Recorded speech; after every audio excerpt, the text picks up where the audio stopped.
At the moment t equal to 0, a stationary particle of mass m experiences a time dependent force F equals to kt t dash minus t, where k is a constant vector and t dash is the time during which the given force acts.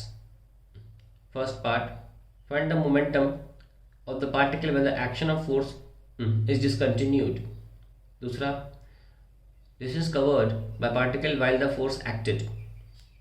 तो हमें force जो दे रखा है वो के T dash minus T दे रखा है, ठीक है। और कोई पार्टिकल है मास m का, it is kept on a horizontal surface, ऐसा दिया नहीं हॉरिजॉन्टल सरफेस पर, फिर भी फोर्स लग रहा है इस पर ये वाला। तो हमसे पूछा है मोमेंटम ऑफ पार्टिकल, हमें p निकालना है when action of force is discontinued, यानी कि जब इस पर फोर्स लगना बंद हो गया तब पार्टिकल का मोमेंटम क्या है। तो फोर्स लगने का मतलब, बंद होने का मतलब, force discontinued means F equal to के T dash minus t equal to 0, यानी कि टी डैश बराबर टी पर हमको मोमेंटम निकालना या टी तक मोमेंटम निकालना है, ठीक है। या इसका मतलब हम क्या कर सकते हैं, ये बाद में रख लेंगे, पहले मोमेंटम की तरफ चलते हैं निकालने के लिए। दैट इज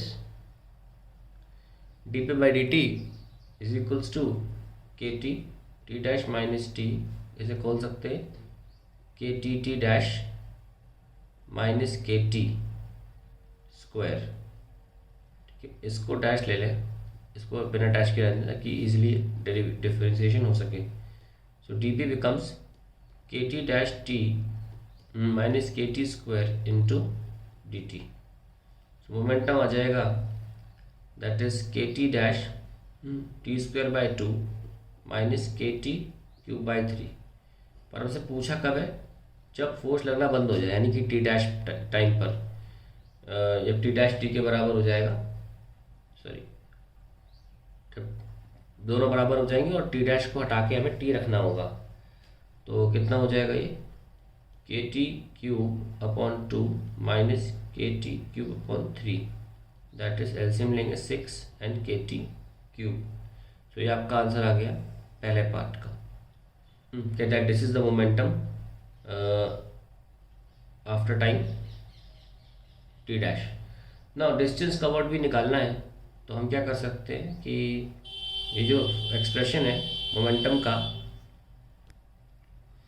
इसमें इसको लिखें एम वी इक्वल्स टू के T dash t square by 2 minus के टी क्यूब बाई 3। मास को नीचे ले आए और वेलोसिटी लिखें 1 बाई एम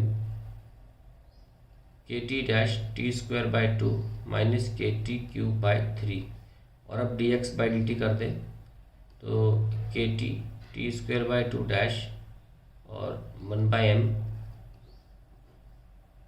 माइनस के टी क्यूब बाई 3, ये लीजिए, इंटू डी टी। अब मैं एक्स निकालने जा रहा हूँ, ये हमारा आंसर भी होगा 1 by m k T dash तो है ही, क्यूब बाई 6 हो जाएगा, माइनस के टी पावर 4, एक टी डैश भी है भूल के लिखना में, बाई 12।